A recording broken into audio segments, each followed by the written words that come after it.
కోరిక తీరినా సరే తీరకపోయినా సరే ఏవో ఉంటాయి, వదిలేసే ఆ విషయాన్ని. వచ్చినా మేలు, రానిచే బాధ లేదు. ఇది గొప్ప ఫిలాసఫీ. ఏదైనా సరే మనం అనుకున్నది వస్తే మంచిది, రాకపోతే దాని గురించి బాధపడద్దు, వదిలేసే ఆ విషయం. వచ్చి తీరాలి, నేను అనుకున్నది ఏది జరగాలని ఒక పట్టుదల, జరగకపోతే ఏమిటో ఈ మధ్య జరగట్లేదు, 2 ఏళ్ల పట్టి జరగట్లేదు అనగానే వీడు చెయ్యి చాపుతాడు, ఎవడో వచ్చేస్తాడు అక్కడికి జాతకాలు వాడు.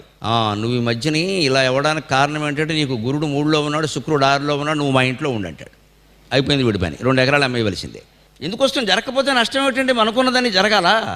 కుర్రాడు ఎదిగాడమ్మా, వాడు ఉద్యోగం వాడు సంపాదించుకోవడం వాడి బాధ, మనకు బాధ ఉండాల్సిన అవసరం లేదండి ఆ విషయంలో. వాడిని అంటడమే, చూసుకోరా అబ్బాయి, చూసుకోరా అబ్బాయి, చూసుకో అంతే, చూసుకుంటాడు.